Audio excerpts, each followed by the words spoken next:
Alright, so before we get into today's story, I want you to take a moment and think about the most isolated you've ever felt. Maybe you were camping deep in the woods, miles from the nearest person. Or maybe, like the man who sent me this story, you were on a lonely stretch of road late at night, with nothing but the rain, the headlights, and a feeling that something was terribly wrong. This account comes from a man named David, who, at the time this happened back in the fall of 2011, had been married to his wife, Sarah, for just over 5 years. He reached out to me because he says that even after all this time, he can't shake what happened, and he feels a strange compulsion to warn people. He wants to make it clear that if you ever find yourself in a similar situation, you should not, under any circumstances, get out of your car. David was a project manager for a construction firm back then, and Sarah was a nurse. They lived in a modest house in a quiet suburb in western Pennsylvania. The kind of place where nothing much ever happened. Their life was, for all intents and purposes, completely and wonderfully normal. And that normalcy, that safe foundation, is what makes their story so terrifying. Their 5th wedding anniversary was in mid-October. David had made reservations at a fancy new restaurant that had opened up about an hour away.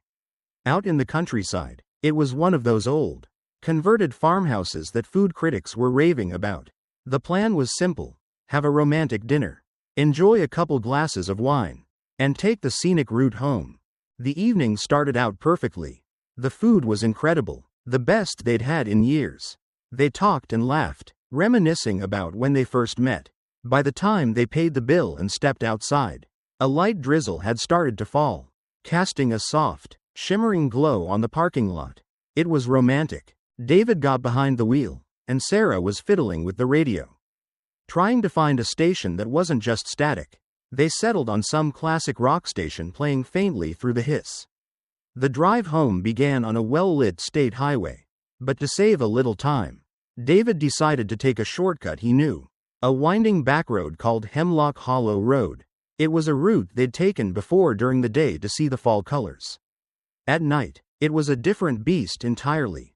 The trees on either side of the narrow road grew so thick that their branches intertwined overhead, forming a dense canopy. Even on a clear night, it felt like driving through a tunnel. But on this night, with the rain starting to come down harder, it was claustrophobic. The world outside their car was reduced to the frantic thump-thump-thump of the windshield wipers and the 2 cones of light from their headlights cutting through the inky blackness. They were maybe 10 miles down this road, the only car for miles, when the radio suddenly cut out. It wasn't a slow fade into static. It was abrupt. 1 second, the faint sound of an electric guitar. The next, a profound, heavy silence that seemed to press in on them. "Guess we lost the signal," Sarah said, her voice sounding unnaturally loud in the sudden quiet. David nodded, his eyes fixed on the slick, dark asphalt ahead. "We're in the middle of nowhere. It's bound to happen." He says now that this was the first red flag. It wasn't just the lack of sound, it was the quality of the silence.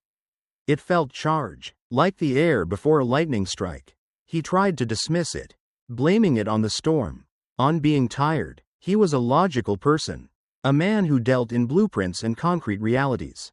There was always an explanation for everything.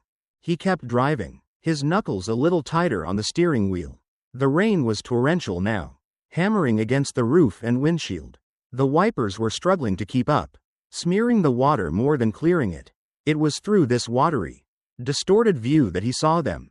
2 shapes, standing in the middle of his lane. His heart leapt into his throat and he slammed on the brakes. The tires screeched on the wet pavement, and the car hydroplaned for a terrifying second before coming to a jerky stop. Maybe 50 feet from the figures. They were small, child-sized. "My God, David, did you see them?" Sarah gasped, her hand flying to her chest. "I see them," he said, his voice a low whisper. His mind was racing, trying to process the scene. 2 kids, in the middle of a deserted road, in a downpour, in the dead of night. It made no sense. Did their car break down?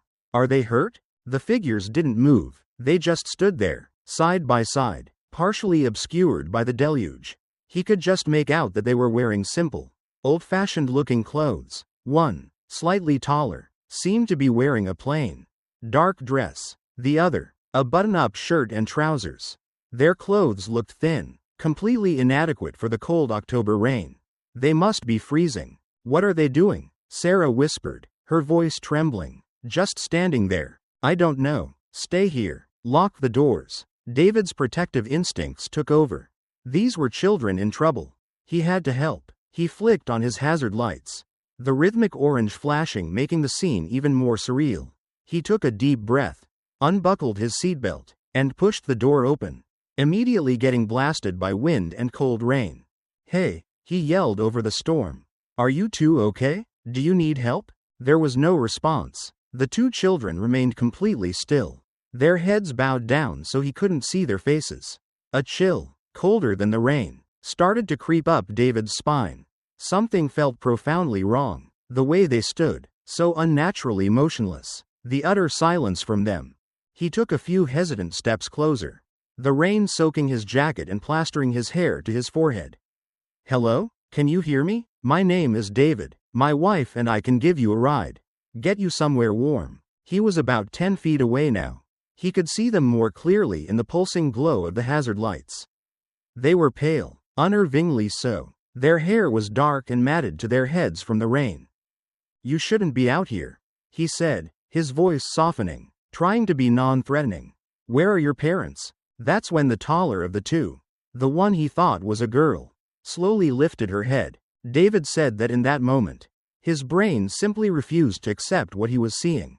He stared, waiting for his eyes to adjust, for the rain and the strange lighting to resolve into something that made sense. But it never did. The child's eyes were completely, totally black. There was no iris, no sclera, no white at all, just two solid, black orbs, like polished obsidian or the eyes of a great white shark. They were vacant, yet they seemed to stare right through him, into the deepest parts of his mind. They didn't reflect the flashing hazard lights. They seemed to absorb them. It was a deep, predatory emptiness. His breath hitched in his chest. Every rational thought evaporated, replaced by a primal, gut-wrenching terror. This wasn't a child. He didn't know what it was. But it was not a child. Then, the second one looked up, revealing the same horrifying, jet-black eyes. For a moment that stretched into an eternity, there was only the sound of the rain and David's own blood roaring in his ears. The two figures stood there, their black eyes locked onto his. Then, in perfect, chilling unison, they spoke. Their voices were not the voices of children. They were flat, monotone, and devoid of any emotion or inflection. It was a single, simple sentence that was not a question, but a command. Let us in. David didn't scream. He didn't even think. His body reacted on its own. He spun around and sprinted back to the car, his feet slipping on the wet asphalt. He ripped the door open, threw himself inside, and slammed it shut, fumbling to hit the lock button. David, what is it? What's wrong? Sarah yelled, her face pale with fear. Drive, he screamed, a raw, guttural sound torn from his throat. Just fucking drive. He cranked the steering wheel hard. The tires spun, searching for grip, and then the car lurched forward, swerving around the two still figures. As they passed, David risked a glance in his side mirror. They hadn't moved. They were just standing there, watching them go. He accelerated, pushing the car faster than was safe on the winding, flooded road. His heart felt like it was going to beat its way out of his chest.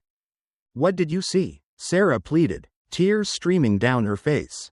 Tell me. Their eyes, he choked out. Their eyes were black, all black. Sarah didn't understand, but she could feel the sheer terror radiating from him. And that was enough. After a few minutes of frantic driving, David started to calm down, his breathing evening out slightly. He convinced himself they were away, that they had escaped whatever that was. He was wrong. As he rounded a sharp bend, his headlights swept across the side of the road, and there they were, standing by an old oak tree, perfectly still, the boy and the girl. No, David whispered. No, that's not possible. It's not possible. There was no way they could have gotten there that fast. It was at least a mile of road. No car had passed them.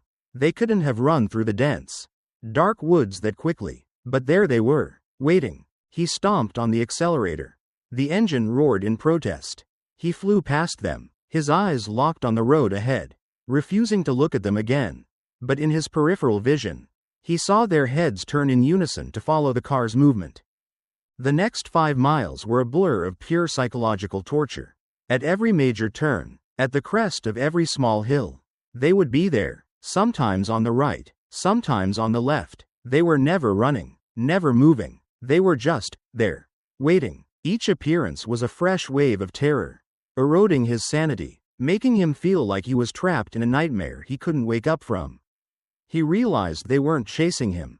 They were hurting him. The feeling of being the prey was absolute.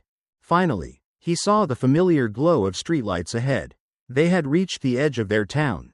The back road was ending. He ran a stop sign, tires squealing as he turned onto a main street, and didn't slow down until he screeched into his own driveway. He killed the engine, and the two of them sat there in the sudden silence, chests heaving, shaking uncontrollably. They didn't move for a full minute.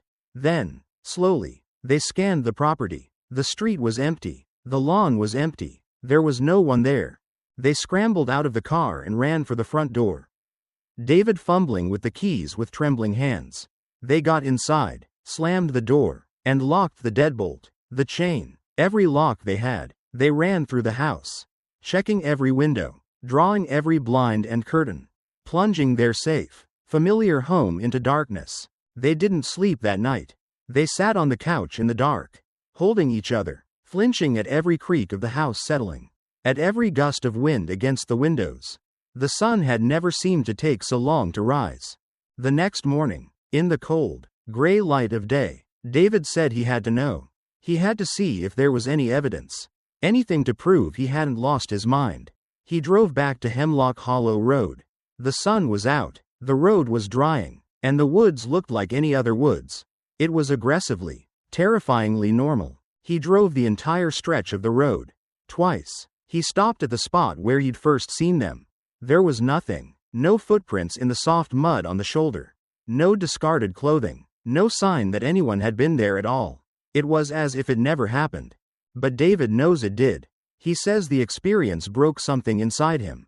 For years, he couldn't drive at night if he could help it. He and Sarah sold that house a year later and moved to a more populated area, far away from any lonely country roads. He says the terror isn't just in the memory of those black, empty eyes, or the impossible way they kept appearing. The true horror, the part that keeps him awake to this day, is the lingering echo of their request. Let us in. He says he now understands it wasn't a plea for help from children lost in a storm. It was a demand, a test, and he's haunted by the question of what would have happened if he had said yes. What would have happened if he, or Sarah, had unlocked the car door? It's a question he's thankful he'll never have the answer to. And to this day, if he hears an unexpected knock on his door late at night, his blood still runs cold, because he knows who might be waiting on the other side. And he knows they're very, very patient.